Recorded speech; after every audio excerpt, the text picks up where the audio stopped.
people. I wasn't allowed to do anything outside of school, socially. And then, of course, at home, I was dutiful daughter. I knew what my role was. I just didn't enjoy it all the time because it didn't leave a lot of room for imagination, creativity, expressing myself. So I was miserable as a teenager, and I couldn't understand why, because technically I had everything that I needed to succeed. I had a loving family, but the way they loved me didn't feel like love. You know what I'm saying? Like people say, no, I'm doing this out of love. I'm telling you because I love you. I'm telling you because I care. It doesn't always feel like love, y'all. So we really need to have that conversation too. You are listening to Unapologetically Mommyhood, where we talk the real behind the scenes of mommyhood and business through the eyes and experiences of other moms in business. First, we are moms, yes, but we are also women, bosses, and humans. Here we support moms on being confident, authentic, and most of all, unapologetic to who they are, the good, the bad, and the ugly. Our identity isn't tied to just being a mom because we are so much more. Welcome to the MommyHood.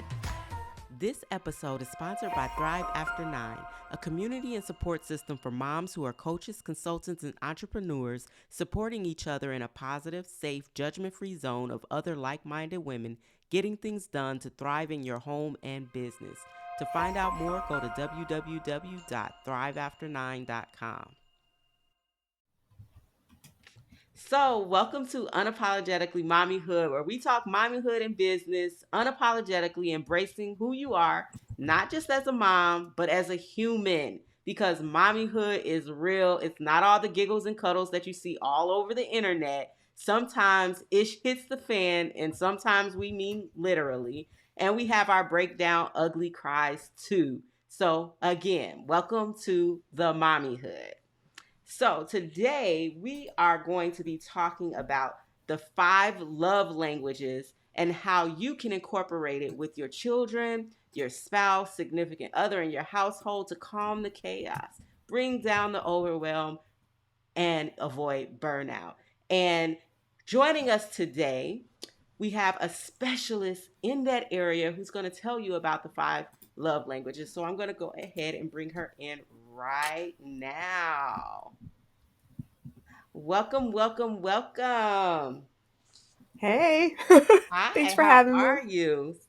I'm good. Good. How So, are you? this is Rasathi, who is an EQ coach and specializes in emotional intelligence. So, we're going to get a little bit into our emotional side and find out how we, as moms, right, and as humans and as business owners, can incorporate the 5 love languages so that we can make our lives a little less hectic and a little bit better. But before we do that, we're going to find out a little bit about Rasathi so that you know that she knows her stuff. So, hey, Rasathi. uh, Hey, how are you today? I want to say that first because you know we're talking about feelings. How are you feeling right now? I don't know, a little bag of mixed emotions, I guess. I'm a little bit nervous, but I shouldn't be because I know this stuff is just new format, new way Yeah. to do, you know. Yeah. So, in being nervous, and I don't even know why, because I know that you know your stuff. Like, you know this stuff like We the go back of back a your little hand. You ways, can don't we? talk about it forever. Pretty much. So, tell us a little bit about your background, where you're coming from, why emotional intelligence. Okay, where do I start? Born and raised in, well, not raised, born in Singapore, raised all over the world, lived around in a lot of different countries, a lot of different cultures. So I kind of get my curiosity about humanity from there. Like, why do people do things the way they do? Why they behave certain ways? How come I have 2 brothers raised by the same parents and we all like completely different? So that's where my obsession with psychology kind of came into play, and I decided to take the emotional intelligence route because I feel like if you understood what your emotions were telling you, you'd be able to make better informed decisions. You might be able to avoid some chaos or reduce some, like, tension anywhere. And I think that's a good skill set to have. So I'm trying to teach people. Yeah, that sounds amazing to me because before I was able to really be like self-aware before that, I was Yeah. all over the place and I wasn't caring about anybody's feelings, and I was just Man, going I and was right being there with me. you. Yeah, and Yeah. just existing, right? And like whatever, they're too sensitive. They should get on board, like whatever, until I became more self-aware and I was like, "Oh, okay." I kind of understand now. So, let's talk about you right now in this moment. So, who is Rasathi right now in this moment? Oh, wow. Okay. I'm a mom. I Okay. am a divorcee. I am a business owner. And because I'm a mom, there's so many other hats, right? I'm a chef, I'm a counselor, I'm a seamstress, I'm a nursemaid. A I little mean, bit of all those things. everything. Yeah, we got to do it all. I mean, who else are they going to go to? And I don't want them to go anywhere else. So yeah, I got to do it all. So a little bit of everything. And who Yeah. is Rasathi right now as it pertains to building a business while being a mother, while moving through life as a human? What is that Rasathi like? I think I am in my teenage years, kind of, or preteens, as far as the business is concerned. So in the beginning, you try to muddle through, you try to fit in, you try to be like everybody else, and then somewhere along the line, you kind of unlearn those things and realize that what fits other people doesn't really fit us, and Mhm. we kind of find our own voice. Like maybe it is video, maybe it's not. Maybe it's blogging, maybe it's not. Maybe it's audio. I love audio. So it took me a while. I think I'm in my teenage phase. It's been about 7 years since I started the business, and obviously, it's gone through so many changes. And Mhm. that includes how I manage my time and home, how I manage being present for my kid while I run a business that is global, means all kinds of time zones. But I still need to like put my foot down and have boundaries so that my kid knows that I'm there for her first. And then, of course, the business is like supplementary to that. So it's been a wild roller coaster, but a lot of lessons along the way, a lot of difficult conversations, but I think that's necessary. I mean, as moms, I think everybody has those moments, right? You think you're failing, you're really not. We're all winging it. Yeah, there's no right way to do anything, just what works and what doesn't. No, no, no. I believe you, and I understand that because I think as moms and as women and as humans and how we operate as nurturers naturally, Yeah, things constantly change because we're always trying to be the one putting it together, right? We're like we have to make everything right. So when we're talking about the love languages, I think this is going to be so beneficial, very awesome. beneficial It's when it helped me. comes yeah, when it comes to being able to really, I don't want to say jail, but kind of jail with the people that are the closest to you that you see every Yeah. day on a daily basis. And you got the arguments, you got the you do it that way, I don't do it that way, those type of Yep. things that are happening in your Yeah. home, from the smallest up to the oldest, right? It doesn't matter. Everybody has their own way of feeling, their own way of doing things. And I feel like this is going to help when it comes to like actually just coming together and realizing, Yeah. hey, like we need to figure each other out and then help each other in the way we need it. So let's talk about your journey to get here before we switch lanes. Let's talk about your journey to get Absolutely. here. So you said you lived all over the world, you traveled, Mhm. you lived everywhere, and then your own interest peaks because of your family and everybody being so different, right? You're like, we Yep. came from the same person. Why are we so different? So let's talk I about mean, your I think the journey to discipline was get the here. same.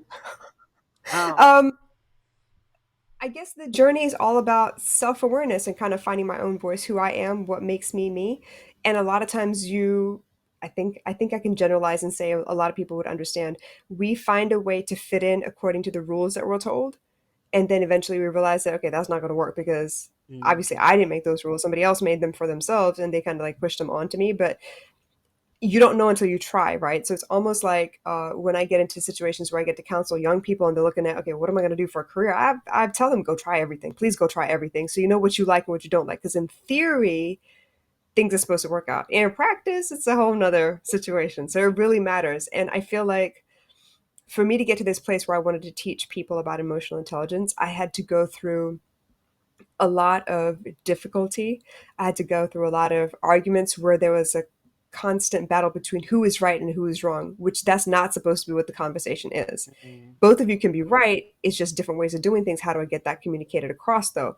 So it became more about how do I listen to your complaints, and me being a lazy person, how do I not put in a lot of effort in one place if it's not going to be received well? You know what I'm saying? So if I know what actually matters, then I'm going to do the things that matter instead of the things that I think matter. So we assume a lot. And I think that's where the love languages were became a building block of my entire business. It's between the love languages and the six human needs.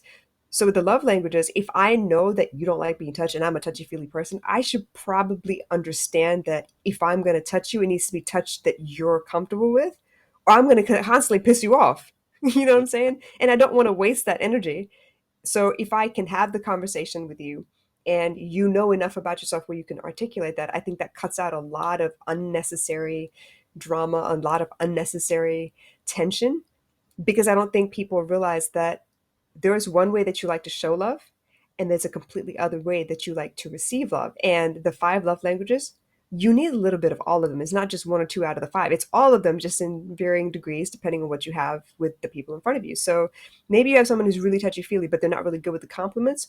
So that's going to pop up more in that conversation. With that relationship, you're going to want that more because the thing that comes easily, you don't have a problem with, you have enough of it. So these are the kinds of things that kind of stood out to me as I was kind of studying people, watching how my own family interacts, realizing that people do things in reverse. Their complaints really point out what their love language is if you just understand how to read between the lines and not get hurt by the words they're using. So we tend to take offense real easy and get butt hurt about some stuff. So this is the stuff that I wanted to clear up for people, like shortcut for people. Yeah, and so as you're talking about like your journey and how you got to the point of wanting to do emotional intelligence, how did you start? So when you first started, did you even have children when you first got into psychology? How everybody No, interacts? No. because I was a very introverted person as a kid, I just observed a lot. And then I realized there were like irregularities between what my parents were saying was appropriate versus what the kids around me were saying were appropriate or how their families work. So I listened a lot, I observed a lot. And that was from country to country. So I mean, I grew up, I was born in the East with a very, structured environment. This is the way things are. You're a woman. This is how you're supposed to behave and all that. And then you move to the West, like London, Australia, the United States. They have very different ideas about what's okay and what's not okay. How do you treat children? How do you treat women? Do we have a voice as kids? Or like all that stuff is different from just listen and obey in the East. So there was a lot of butting heads and a lot of, oh, no, no, but that's not what my friend's saying. Like, why are you listening to your friends? So that started then itself. And then as I got to, high school, I was realizing that I didn't enjoy life all that much. I felt like I was very restricted and very silenced all the time. And as much as I was good at being the wallflower, I didn't want to be the wallflower anymore. I wanted to be noticed, but I was very worried about, how I would be noticed, what I'd be noticed for. So trying to find my voice kind of started there, but I was miserable because I felt like I fit in at school as far as academics were concerned. I was teacher's pet, but I didn't have any friends. I didn't get along with many people. I wasn't allowed to do anything outside of school, socially. And then, of course, at home, I was dutiful daughter. I knew what my role was. I just didn't enjoy it all the time because it didn't leave a lot of room for imagination, creativity, expressing myself. So I was miserable as a teenager, and I couldn't understand why because technically I had everything that I needed to succeed. I had a loving family, but the way they loved me didn't feel like love. You know what I'm saying? Like people say, no, I'm doing this out of love. I'm telling you because I love you. I'm telling you because I care. It doesn't always feel like love, y'all. So we really need to have that conversation too. But I was so miserable. So, but by the time I left for college, I finally got a chance to be out of the house, kind of find myself a little bit because no one's breathing down my neck. No one's telling me what to do, how to do it. There is no schedule. There's no accountability. I got an adult all of a sudden. And I had a chance to really put myself out of my comfort zone, try new things, and I don't know, it kind of blew the lid off of what I thought was possible. So from there, obviously, I switched over to studying psychology. I wanted to test behaviors. I, went into comparative cognition. I wanted to listen really carefully to how animals even understand. When you train a dog, when you have rats or mice or any of those things, any of those lab animals, they behave the way that we behave on a very basic level. So why don't we talk about those things? We have all this intelligence, as humans, but we don't talk about the very basic things. So what makes somebody light up? You can notice that. You can physically notice that. You can notice that in children.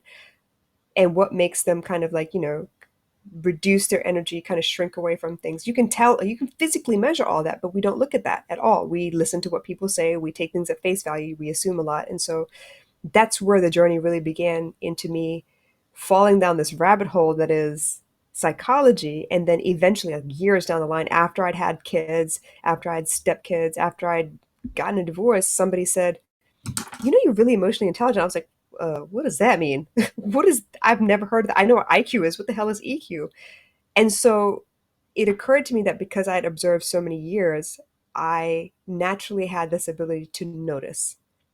And when you notice, you know what questions to ask. Because even though they're saying one thing, their face is saying something else, their body language is saying something else, their behavior is saying something else. And I had learned to notice. So along the way, I kind of picked up this gift that is emotional intelligence, awareness of my surroundings. And it's helped a lot with my coaching business. It's why I am an intuitive coach. I don't teach by philosophy, I teach by touch almost. And I want to point out something that you said that was really important and relevant to what we're talking about with the five love languages. How you said, I had a really loving family, but it didn't feel like love to me. That is so very important because people often do things out of love, but it's not the thing that you need to feel Yep. love. And that is amazing that you brought that up, as in relation to your childhood, because I feel like at points a lot of children feel that way. Like, oh, like they're saying they love me, but this is what it feels like to me. That Right. is so important. And um when we're talking about the five love languages, let's move in. Let's discuss Sure. what the five love languages are and a brief description of each. Okay. So there are five, and I promise you, you need all five in varying degrees, but you need all five.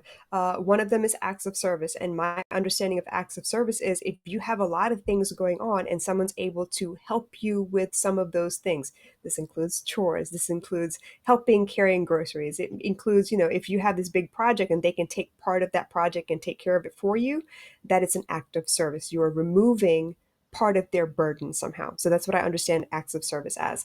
There's quality time. That does not mean you both sit on the couch facing the same way, or, in proximity to. It means focused attention, as in I am really listening to what you have to say, and I am really engaged in this game of Jenga that we have going on.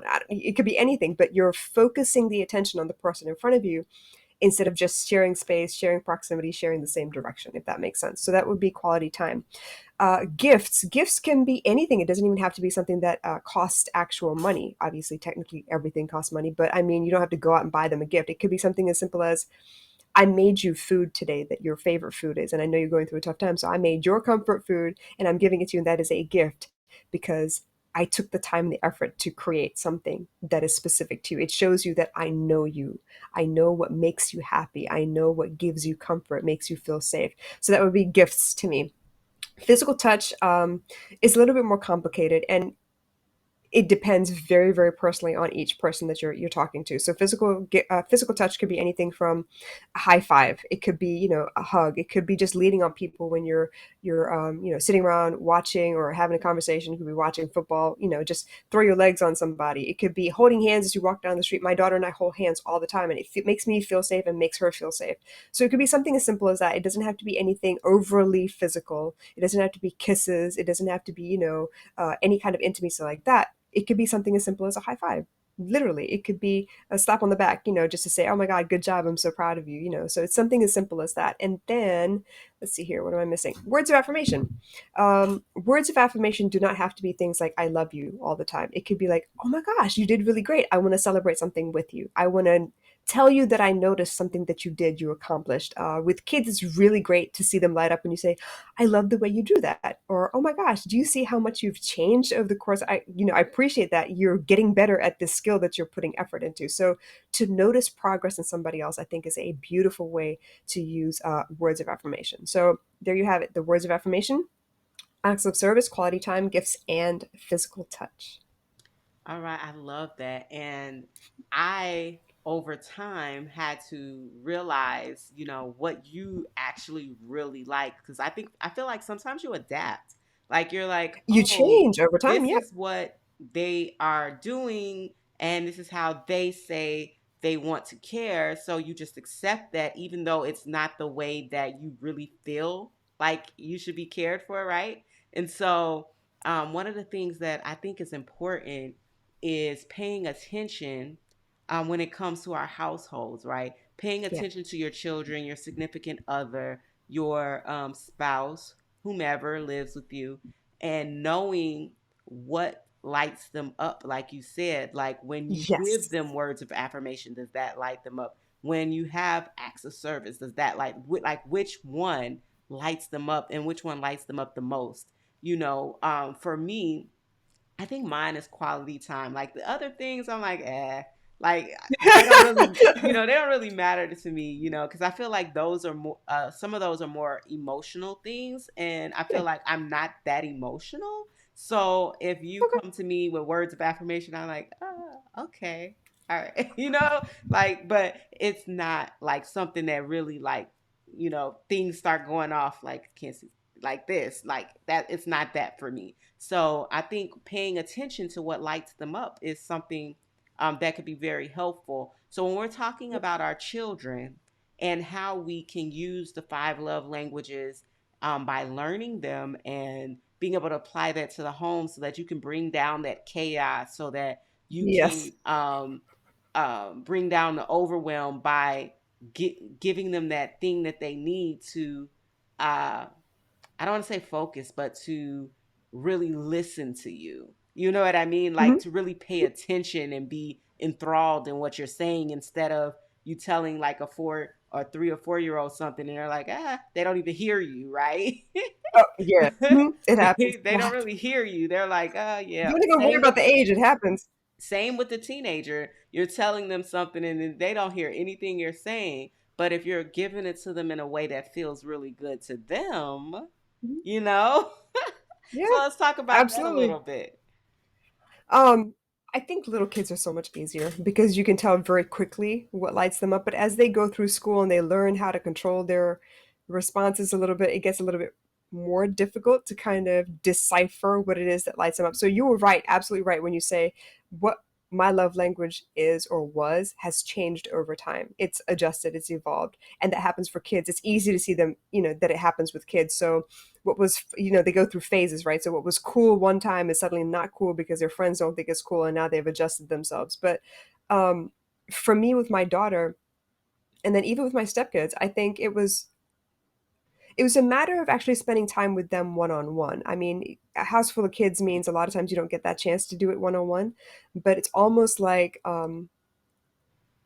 not really dating, because I know people have like a weird idea of dating your kids, but if you spend one-on-one time with them, like it's just them and you get to really have those deeper conversations to ask them what they're like, what they're enjoying at school, what they don't enjoy, what cartoons are they attracted to, or what movies, or what fashion, whatever it is.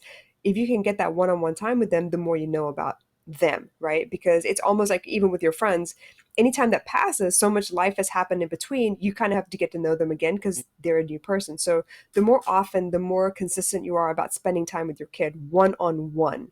So they don't feel like they're having to fight for your attention. They don't feel like, they're in constant competition between your phone and them. It's focused time talking, doing an activity, anything, so that you really get to know who they are and what they're like. Because there are so many movies out there where, the parents kind of lost touch. They go back to what they remember was cool for them when they were little, knowing full well that 10, 15 years have passed and they're not like that no more. But they're trying, and it's a great effort, but so much can be learned by just that one-on-one time with your kids.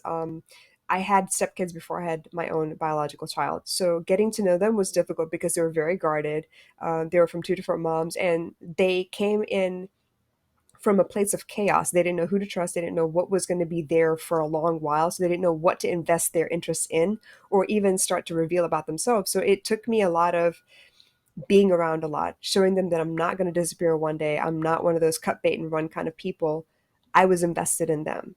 And that meant that I was invested in the ugly things, which is like homework and making sure they ate their vegetables. Like little, they actually appreciate those things, that it shows that you care. You're looking at their whole well-being rather than how to be your best friend and curry favor. So it's important. Kids know, they see right through all of that stuff. So Mm. spending time with intention, the intent to get to know who they are without imposing any of your ideas, I think is really important. Yeah, I like that. I like that you said get to know who they are without direction, without putting what you think they should be on them, but just letting them be. I believe wholeheartedly in letting them just be. Yes. Like you can guide and direct them as far as right and wrong, but everything else just letting them explore and not just heavily putting everything you think on them. Letting them, become who they're going to be, right? You Um, kind of got to leave that space for them to discover a little bit too, right? You yeah. can't predict or let them know everything. They kind of got to touch and get hurt a little bit, but you'll be there to pick them back up and let them, okay, Yeah. let's look at this and how can we change things. So yeah, you got to give them the space to be and explore. Okay. So when we're talking about a space to be and place to explore, and as we're talking about younger children and as they're growing with the five love languages, let's kind of like lean a little bit into each one on Okay. things you can do with each one with your child who has that love language or finding out what we'll go with the child who has that love language and then we'll come back to that. So the child Okay. who has that love language is, as we're talking about words of affirmation. So let's talk about a I couple of things you can do daily to make sure that that love language is coming across for your child. So I'm going to pick a specific example because I feel like you really need to know your child in order to know what things they're interested in order to give them that word of affirmation. And like I said, it's encouragement, recognizing that they've done something. They think it's of value, so they want to, check with you and say, "Hey, do you think it's of value too?" They're kind of like, getting you to reaffirm Mm, what they feel about something. And because we come from a place of we've had so much more life than they have already, right? It's very easy for us to say, yeah, but you could do this. So it's restraining yourself from projecting onto them what you think they should be doing, accepting where they are right now, and maybe bringing up the fact that where they were before versus where they are now, there is a big leap in skill set. There is a big change in attitude. Maybe you're so proud of them because they're slowly picking up chores that they had never done before, and maybe before you had to remind them all the time and now they're doing it on their own. So you're recognizing every piece of their mm, development almost. Maybe they hated a certain vegetable and now they're being a little bit more brave and they're trying it, and wow, you know what, I am so impressed, you're actually being brave about this. You're venturing out of your comfort zone. You're trying new things, and I want you to continue trying new things. It's almost like encouraging their curiosity, encouraging um, their vulnerability, because that's how you cultivate a place of safety with them where they can come and ask you anything. They don't feel scared to say anything. They don't feel scared to show you anything that they're working on because they know that you're going to give them, a very objective viewpoint and recognize the things that they've actually made effort in because you know them. So again, this comes back to you got to really know your kid. You really got to, understand where they are at the moment. And yes, the phases come and go very quickly when they're very young, but noticing those things is helpful. And a lot of times when it's words of affirmation from a kid, you'll recognize it in the way they speak as well. The things they complain about, you'll recognize very quickly. You'll be able to tell when they complain about something or they criticize something, and you'll be able to hear it in your voice as well. When you criticize something, it's the opposite of a word of affirmation, right? And you can see that their face kind of gets kind of glum and their energy kind of dips and their body language kind of closes off a little bit, and you can tell that it's hurting their feelings. But there are other ways to say that. There is constructive feedback, obviously it works for us adults as well, and then there's just judgment. And a lot of our parents had a lot of judgment. So that because we've had that role model before, it's very easy to fall into that old pattern. So it's very like a very aware, intentional, practice to notice what's about to come out of your mouth and how it might sound, and know your kid well enough to know what they would appreciate. Yes, knowing how it affects them. And when you said constructive and then you said judgment, I automatically thought destructive feedback because it is doing some destroying when you are giving them It is. feedback that's hurting their feelings or feedback that's overly criticizing what they're doing. Absolutely. Immediately causing some destruction with them. And it immediately changes who they are in the moment, too. And Yes. they And remember. they close off. Yeah, they remember. All Was right. it Maya Angelou that said that? People will forget what you say, they'll forget what you do, they will never forget how you made them feel. Yes, and especially children. They remember it and they're taking mental note of that because Yep. they're going to know that next time I do this, like this is the response, you know what I mean? And it So I'm may just gonna make hinder, sure they don't know about it. yeah, it may hinder their growth too because they're like, Yeah. well, I did it last time and this is what happened and it made me Mhm. feel bad.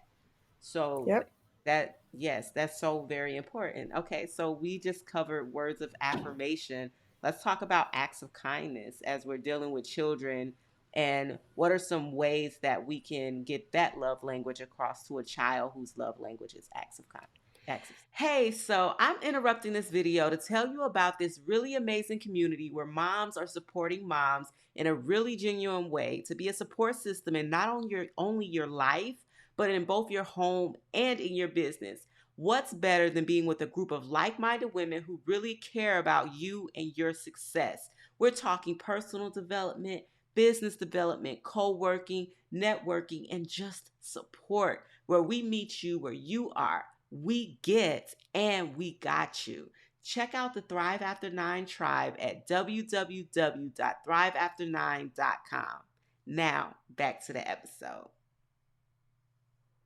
When it comes to acts of service, I feel like you gotta wait for the invitation a little bit. Some kids, as they're growing up, it is part of their development to kind of find autonomy. They get a kick out of being able to do it yourself. You're big enough to do it yourself.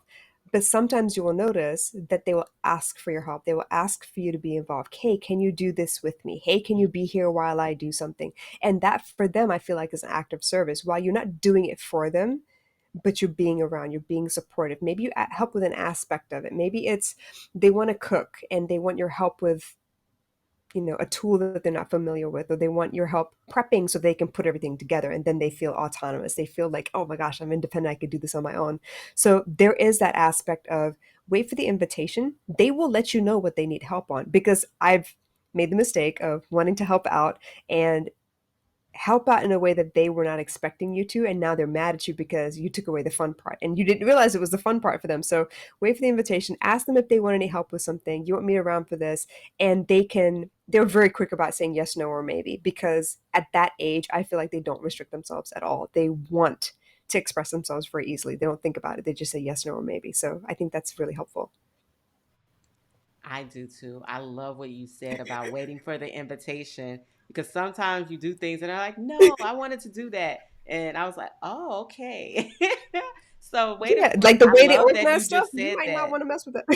Yes, wait for the invitation. That is great because I haven't thought about that. But I notice when the toddler says to me, hey, can you help me with this? Right. But then when I Hmm. try to help, with certain things, it's like, no, like I want to do it, and I'm like, okay, so I don't know when to help and when not to, but what you just said makes so much sense. Wait for the invitation. Okay. Ask the All right. questions. Ask the questions. So if she invites you, please help me, you can be like, okay, what do you need me help with? Okay, let them teach you what they want, almost. Yeah. I I'm soaking it all in because I'm gonna definitely be using this. I'm gonna be using this with my toddler I because learned the hard it's way, man. it's confusing. Like every day is confusing.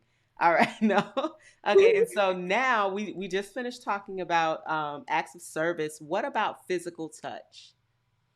Physical touch That as is it pertains to the children, and like some children like it, they want hugs, they want, some children are like, sometimes I do, sometimes I don't. So what are some ways to incorporate physical touch if that's your child's love language? for me.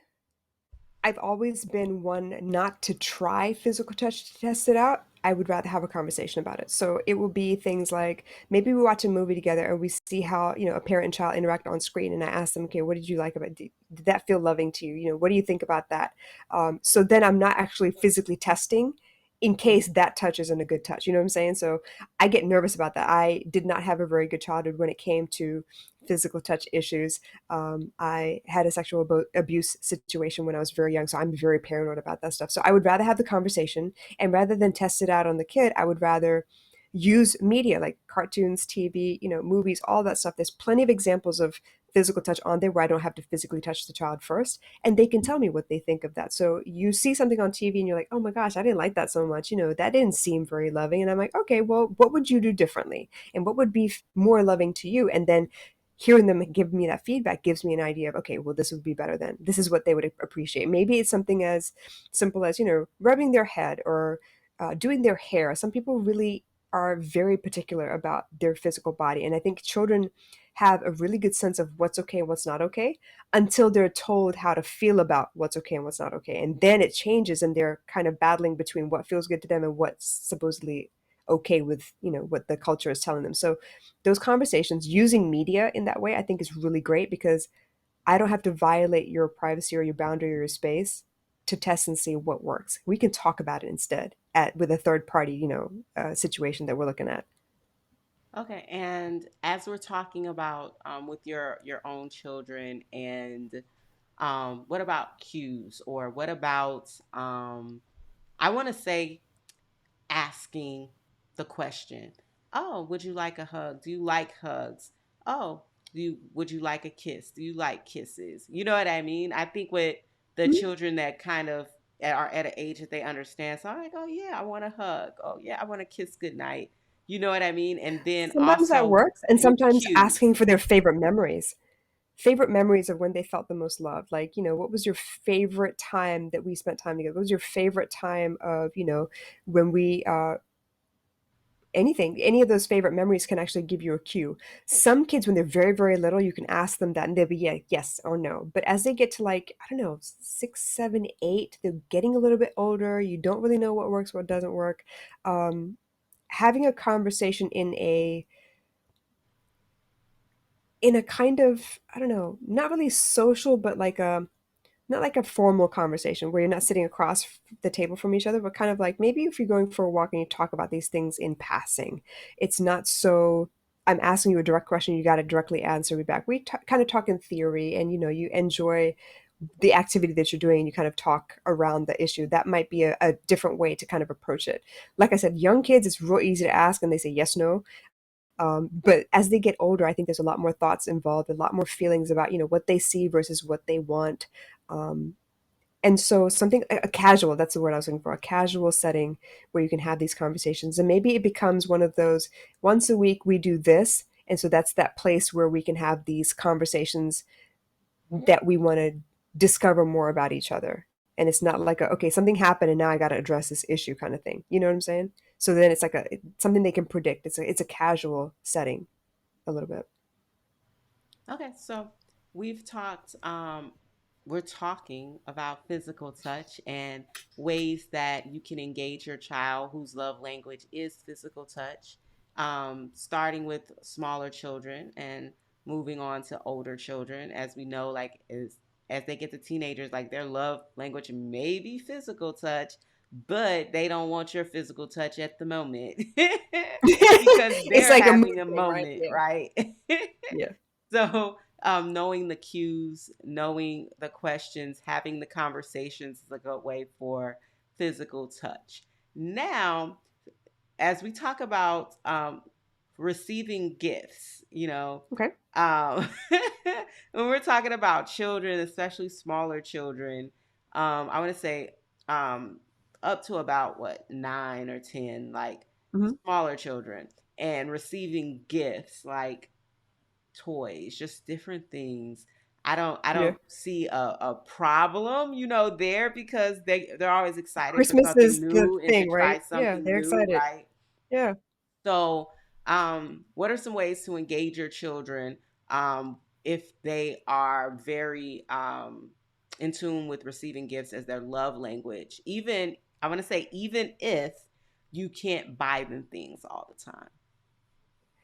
I come from a household where we haven't always had money. So for us to show love in the form of gifts, like I said before, it could be a treat.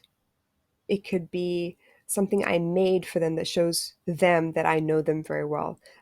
When I was growing up, not when I was growing up, when I first had my stepkids, I did away with Christmas lists. I did not want to do Christmas lists. I wanted to spend time with them, and I wanted to listen really carefully to the things that they said, the things that they thought were cool, and then wherever I could, I would do something in line with something they had mentioned. So Mm. it was almost like I could remind them we had that conversation together. This is an inside joke of ours. Now we can, we have a physical representation of that inside joke or that time spent together. So it really could be anything. I think children are, they're in a beautiful phase of their life where pretty much anything new, it could be a new pad of paper. They'd be super excited sometimes. I mean, my daughter is a stationery geek. She would love every time we go to the store, she wants a new book, she wants a new pen, she wants something new, but something really small, and she gets excited about that. She'll light up about that for like a week, 2 weeks, 3 weeks straight, and it's the simplest thing. Really little kids are hilarious because you can buy them a really cool toy. Most times they end up playing with the box, so you can tell that these little things, they're new to them. They can be repurposed some other way. They just get excited. But I want to remind parents, gift giving does not mean labels. It does not mean a big price tag. It does not mean that you have to Mm. save up to go to something big and then every year it has to be bigger than the year before. It could be something more meaningful than the year before. It could be something representative time spent together. It could be something, uh, you take a picture and you frame it up in the house, like you hang it up in the house, and it's a gift to them because now there is a physical representation of what you mean to that child and what that child means to you and how y'all's relationship looks. Maybe you collect seashells by the beach. That's also considered a gift. Maybe you go out once a week and you have your favorite McDonald's break, cheat meal or whatever it is. Like that is still a gift. It's something that is specific to their experience. It's specific to what they like and what they don't like, and can be easily experienced as a gift.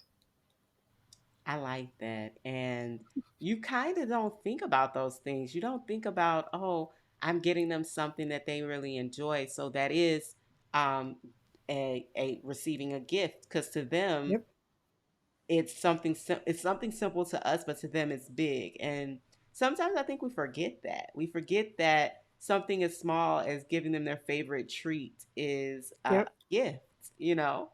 So And thank you for sometimes it that. doesn't have to Thank be you for the tangible. It could reminder. be the gift of an experience. Have you ever had someone say, "Oh my gosh, you know what? Let's take a break out of our normal everyday thing and let's go for a walk." That's also a gift. It's a gift of an experience. But let's go rollerblading. Let's go ride our bikes. That's still the gift of an experience. And of course, we don't think about that. And it's free. Of course, we don't think about that at all. Not at all. No, but that is great because it leads into our last, our last love language, which is quality time. And when we think about children, like quality time can be hit or miss, I feel, because what you think is quality time might not be quality time for them because they are so they move around so much, like Yeah. they're on to the next thing so quickly. So what are some ways to introduce and maintain quality time with your child if that's their love language? So that moment where you said, they're on to the next thing so quickly, I think is so pivotal. And so I'm going to give you an example of something that I'm sure every parent has come across. You're in the middle of something really busy, and they come in like, "Mom, Mom, Mom, I need you to see this." Well, guess what? If you can take a break and actually focus there, you don't have to focus for more than 10, 15 minutes, and then they're on to the next thing. So if you make it a practice to be able to take 15 minutes, knowing that it will only be 15 minutes or so, when they come bother you because they're excited, pay attention and let them share that enthusiasm because they thought of you first to share it with. And rather than be like, "Oh my God, I'm busy, later, later, later," it's easy to do that. Know that it's not going to take very long. Know it's going to be about 15 minutes. And if you can, it's not super urgent, right? You can tell them, "Hey, you know what? All right, I'm going to turn away from whatever it is that I'm doing. I'm going to watch you for 15 minutes or whatever you want me to show me." And you give them the quality time in that moment because like you said, they're on to the next thing. As they grow older, they don't always want to share stuff with us. They realize that our humor and their humor is different. But while they want your attention, I think it's really important to indulge them every so often. You won't be able to do it every time, but if you make it a practice where like 75% of the time you do stop and listen, it allows them to still feel connected to you and that you are still a safe place for those bigger conversations where they really do need your attention and they don't have to think twice about whether I can or can't go ask mom, whether I can or can't go ask dad.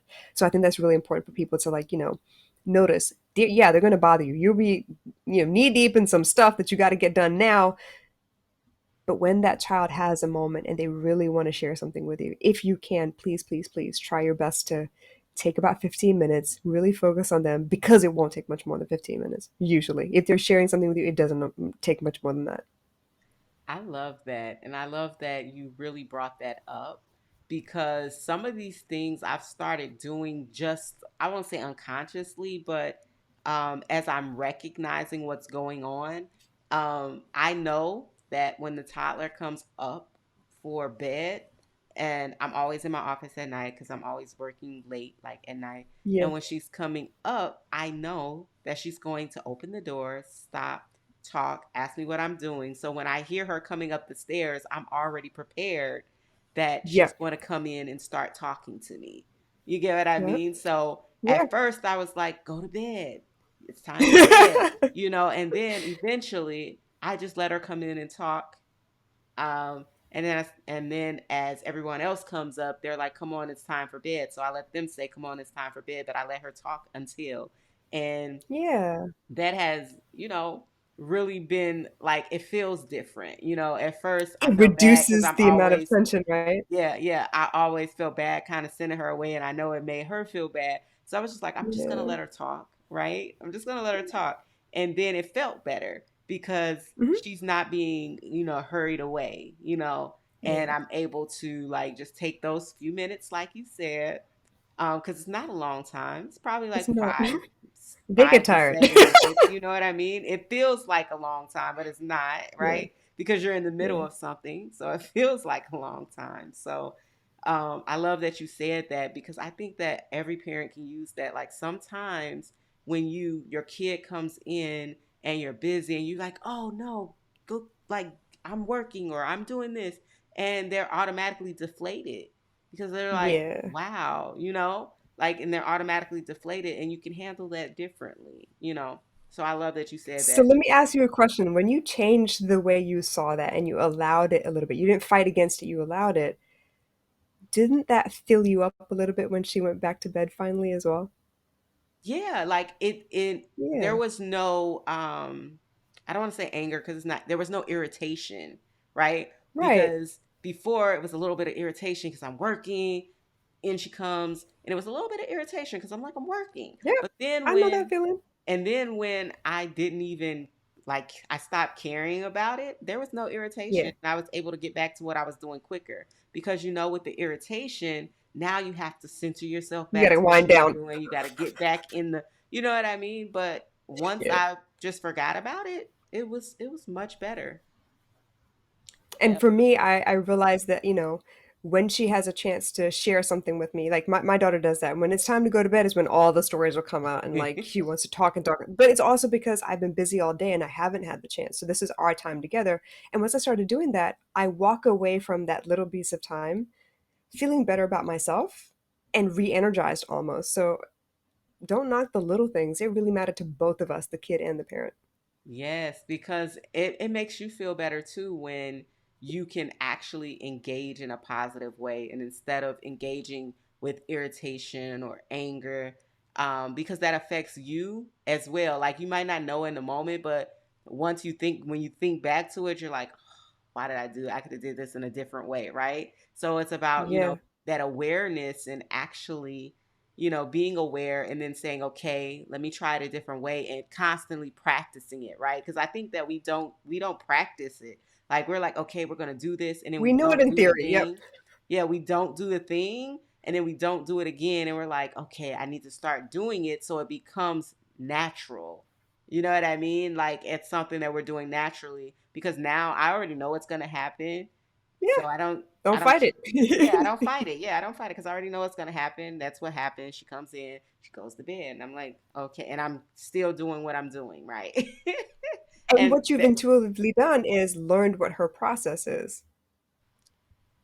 okay, yeah. Yeah, And I let the that's process how she wind down. be the process, right? Instead of Yeah. trying to go against the grain and causing more tension and irritation. So, yes, I am enjoying all of these five love languages and the simple things that you don't think about that you can Yeah, definitely apply right away. And when you apply it right away, you'll see a difference. Like you'll really see a difference in how you feel and how they feel. And I think that it can bring you closer. Like, because a lot of times, I won't absolutely. say you're estranged in your own home, but sometimes because Oh you're like gosh. you're you're all in your own little worlds, and to be able to bring the world together is being able to understand what the other person needs and how they need it. And I think with the love language, it's a good way to start. And honestly, it's like the reason I made this a cornerstone to my business is because I felt like life was happening while I was being busy. I'm trying to build a life, right? But life was happening while I was building the life, which means I miss all of the little things. And looking back, you're like, oh my gosh, when did they grow up so fast? And when did I, miss this? And how did they? And I don't want that. So whenever they ask for time, whenever they make a complaint, take it seriously. Um, so you can make sure that you're still present. You're still a witness to their life. It's almost like we have the chance to raise these little humans and they're on loan to us because at some point they're going to go off and try, live their life by themselves. They don't need us anymore. But while they do need us, indulge them a little bit. I know that's what I would have wished my parents had done for me. And so the reason I even teach this is because I want to shortcut that for you guys. I don't want you to learn the hard way like I did. Um, Enjoy your kids while they're little. Enjoy your kids while they want you around because then it's like not cool to want your parents, right? So while they want you around, enjoy that. Really soak it in. And it doesn't take much time at a time. Yes, I love that. And I love that you're incorporating so much of your experiences into what's going on so that it can be relatable and so that we can Yeah. understand how it was applied in your own life. And this is going to lead us into the next part of the Uh podcast. oh. So, we have a part of the podcast where it's like mommyhood behind the scenes, and we ask the guests to tell us about a little story, funny, or things that have happened that you yourself look back on and you laugh at that maybe wasn't so funny, but a story about you and your child and your interactions. Oh my goodness, where do I start? What do I do? You know what? I'm going to tell you a story about my stepkids. When we finally moved into the house together, like until then, they were living in two separate houses, two separate moms.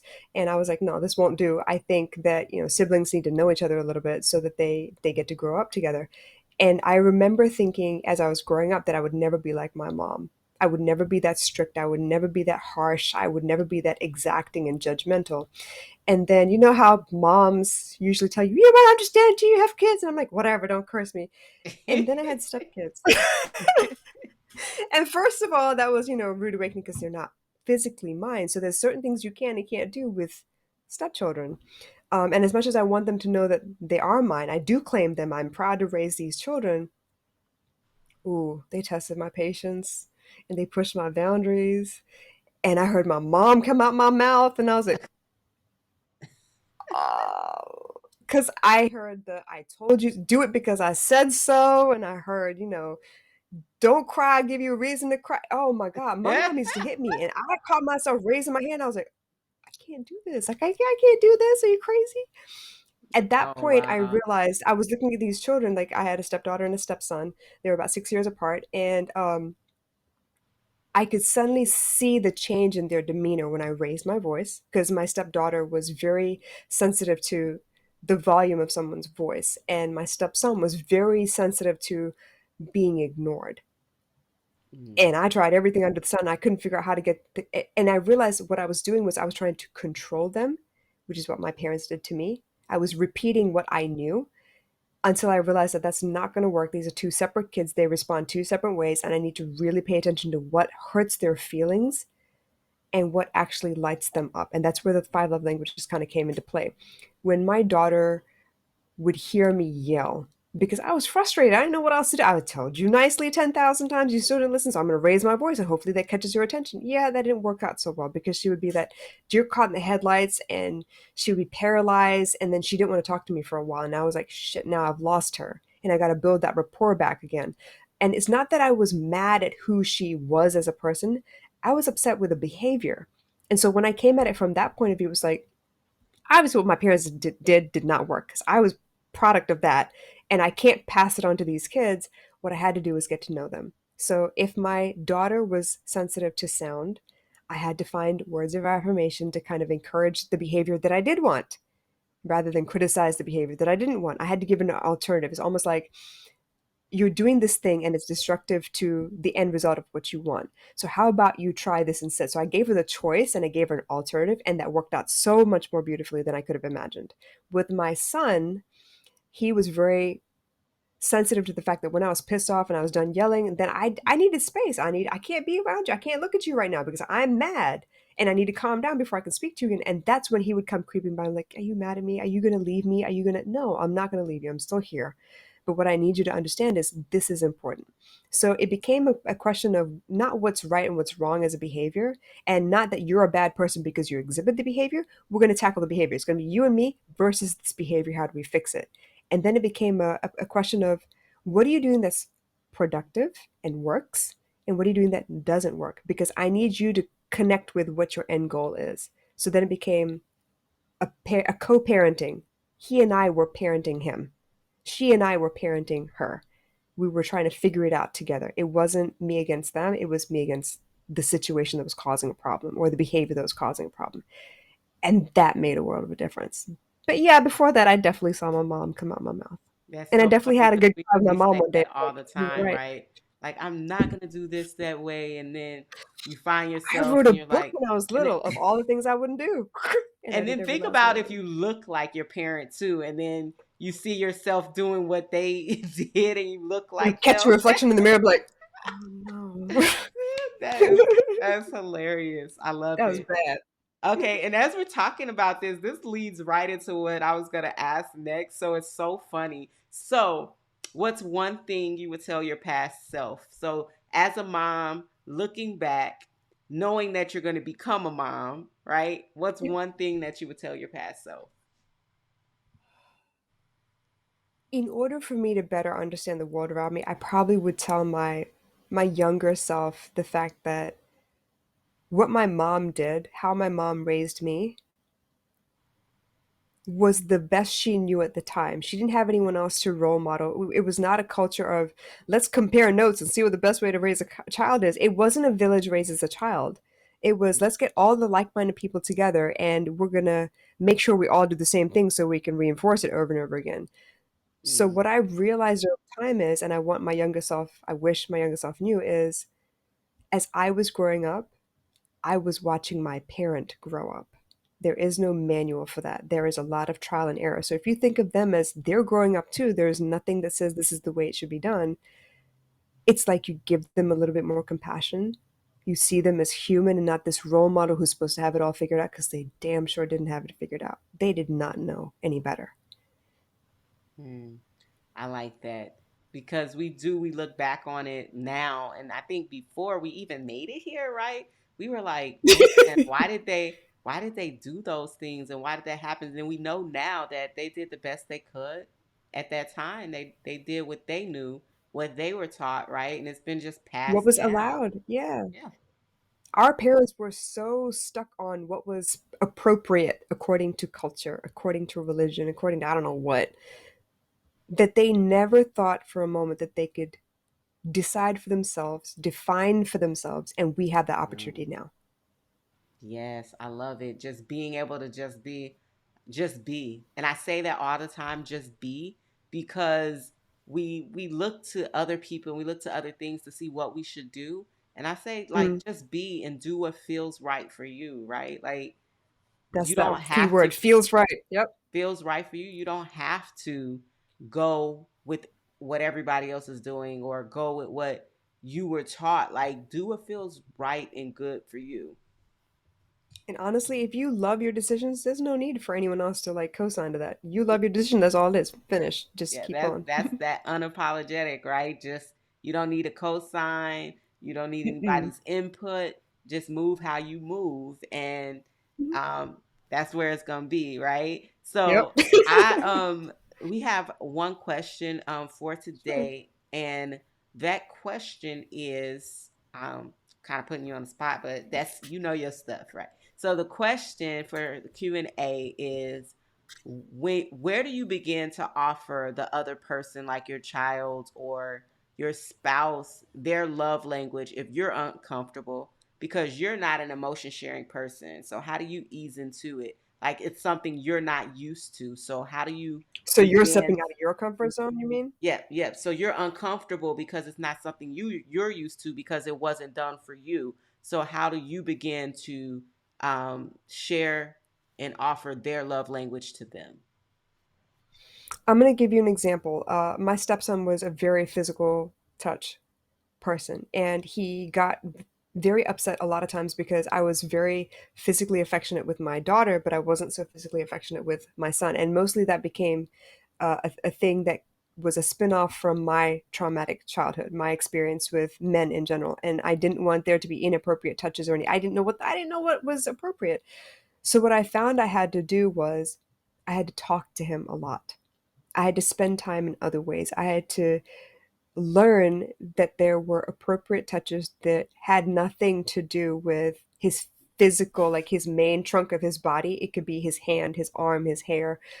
It could be just sitting together on a couch. And so as I moved out of my trauma, I had to communicate the entire way. I had to communicate the entire way. I needed him to know that I didn't it wasn't that I didn't touch him because I didn't love him. It wasn't that I didn't touch him because I didn't see him as a child. It was none of that at all. But I didn't know what appropriate was. And I didn't want to violate anything. And I was being extra careful and super paranoid. Um, but this is where that came from. And so, me allowing the other person to see me at my most vulnerable and to see into some of the things that had hurt me as a child and was hesitant about, showing, I think helped him understand and realize, okay, there are other ways that I do show love though, right? And so if he could notice these other ways that I do show love as I learn slowly to kind of put myself out there and hug him more often and hold his hand sometimes or put my arm around his shoulder, something that wasn't, you know, nothing that could be misconstrued at all, because I was very paranoid about that. The communication, you managing their expectations is so crucial, and I can't emphasize that enough. Manage these people's expectations, because when you don't have that open line of communication, what happens? We fill in the blanks. We want the whole story. We're going to assume all the reasons for why you didn't do something. I mean, think about somebody who, you text often and they respond back quickly, right? Suddenly they go missing for like an hour and a half and you have all kinds of stories for why they're ignoring you, whereas they might be. So that open line of communication has to be there. You manage their expectations, they will give you the grace to walk out of your comfort zone. But you don't, and there'll be pressure there, and then there's a lot of misunderstandings. You need the open line of communication. Okay, so I just want to repeat this back because I want to see if this is what I'm hearing. So, Sure, what okay. I'm hearing is that if you are uncomfortable in delivering the love language to your children, to your significant other, to what have you, if you're Mhm. uncomfortable, that you need to communicate, you need to also ease into what you are comfortable in order to possibly not ostracize yourself, right, from everyone, but also so that they know that you do love them, but you have to get comfortable with the different ways to portray the love. I feel like you do have to get comfortable. And I'll put it to you in this way. A lot of times we get very used to the words I was triggered. That is a trigger for me, so I will not do those things. But if you look at all the things that trigger you in your life, you're painting yourself into a corner.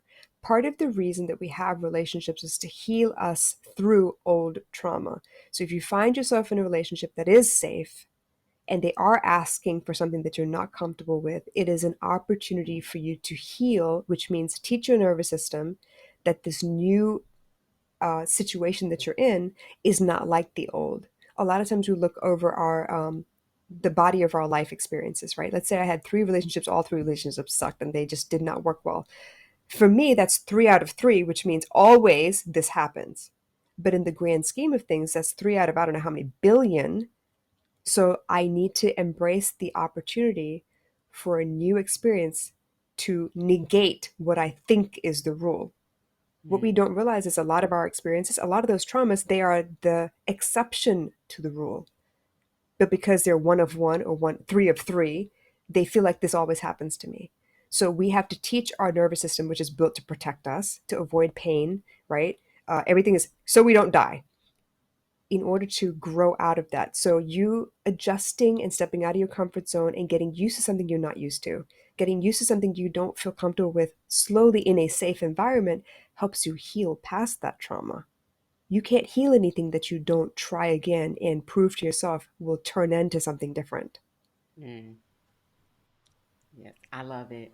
Like when we have these conversations and we're just talking, I never like know I'm what's like going to come I'm out, yo. soaking it all in. I'm soaking it all in because you're always so knowledgeable and giving. I like that you give tangible things that you can do and also relevant experiences, right?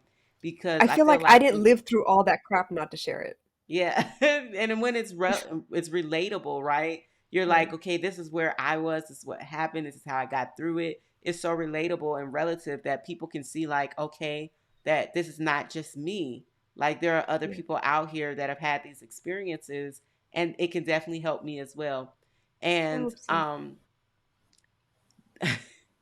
so before we get ready to go and we're talking about using the love languages in your home, but we're talking to moms who are entrepreneurs.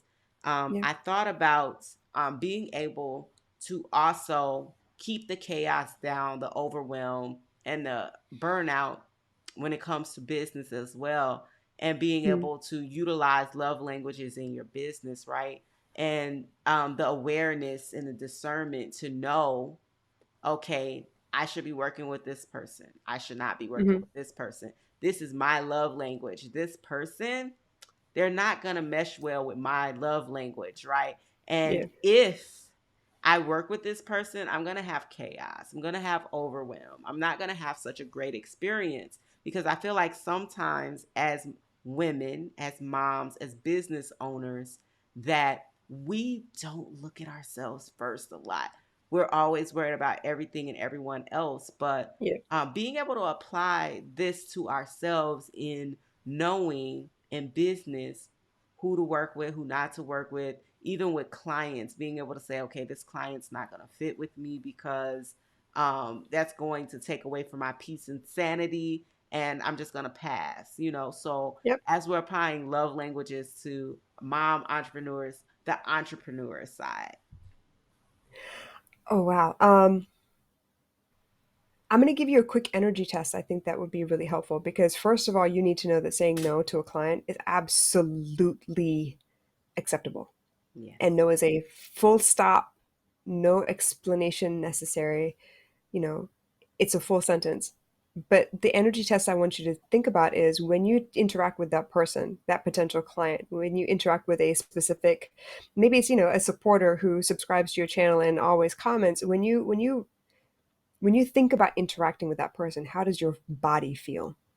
Do you kind of heave a sigh and like, oh, okay, let me go do this now? Or is it like, oh wow, okay, they commented and you light up. So all of that comes back down to, watching behavior, right? So if somebody interacts with you and you get excited about the interaction, that's a whole body yes. If you have a hesitation, if you're dragging your heels to do something, but you're doing it because you're obligated to do this, you're supposed to respond to everybody, that's a no from your body. That's a no from your spirit. And that's okay.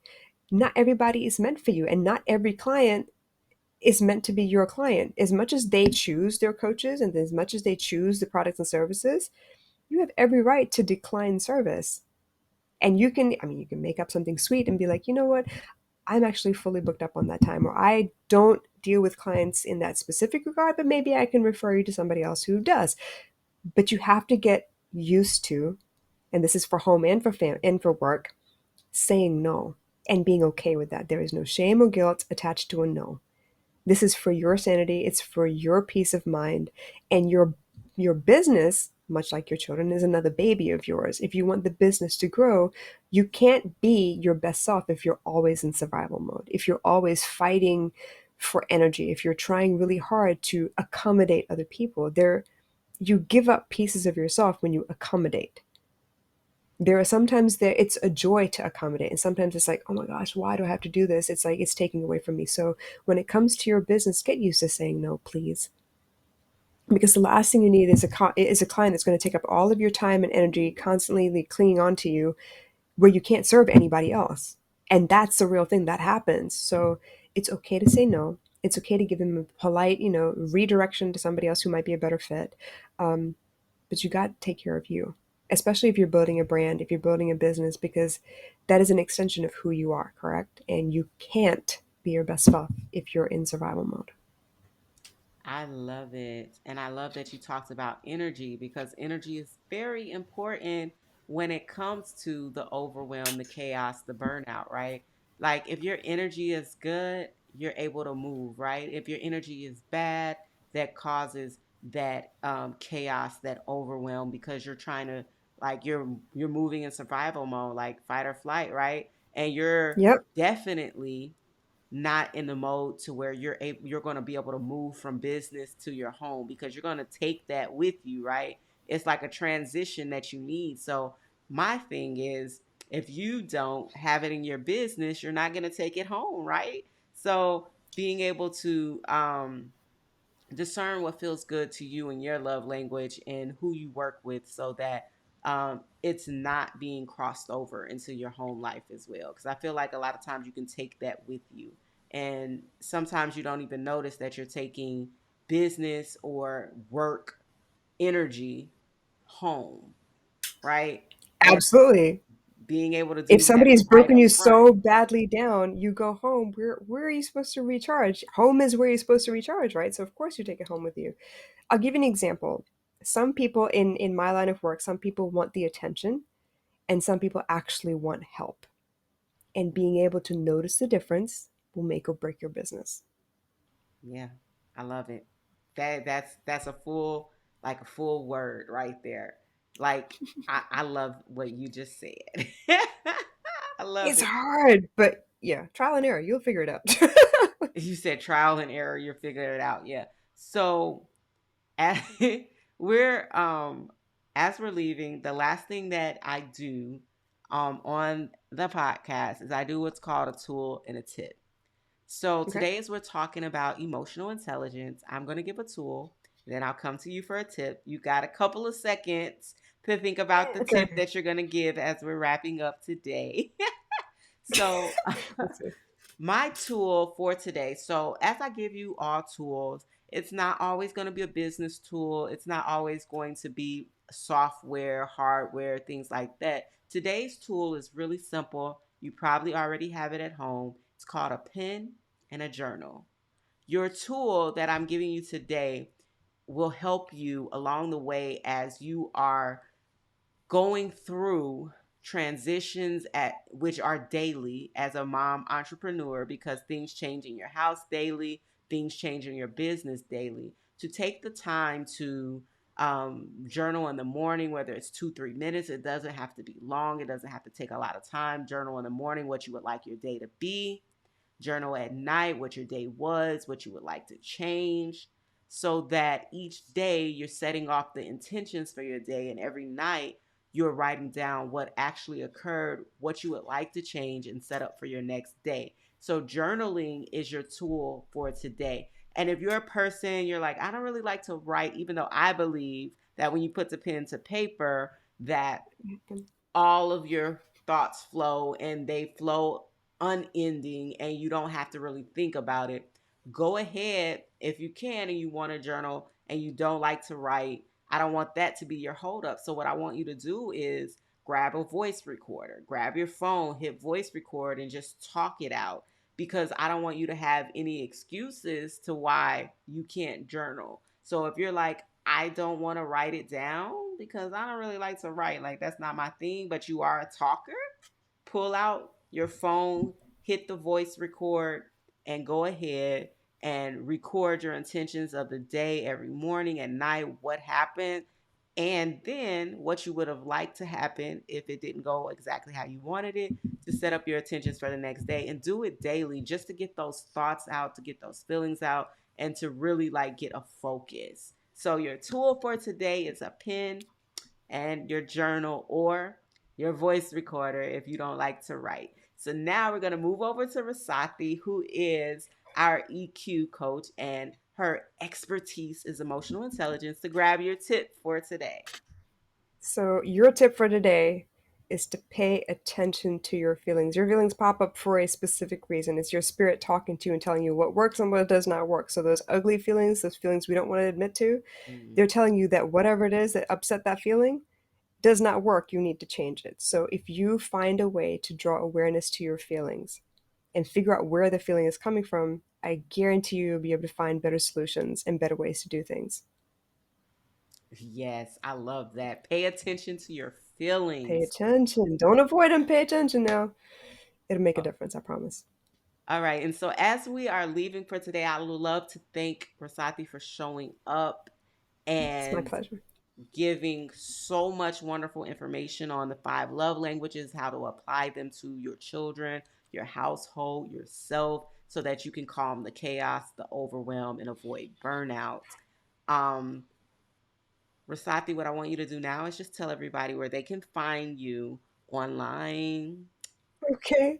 I am most active on Instagram. So if you want to search RASATH1, Rasath1 is the name of my brand. So I'm mostly on Instagram, but I'm also on Facebook. I'm on YouTube. I'm on Spotify, y'all. So you can find my podcast there as well. And then also on Solve. So anywhere you're looking, search RASATH1 and you'll be able to find me. All right, so there you heard it. You can find her on Rasath1 online. And I'm pretty sure if you type in Rasath1, she'll definitely show up because that's very You get a unique. pile of results. Yeah, it's very unique, so she'll show up. And again, thank you for joining us today. And Absolutely. thank everyone for watching, where today we talked a little bit of mommyhood, we talked a little bit of business, and we've been totally unapologetic. And so you've been listening to Unapologetically Mommyhood, and tune in again next week.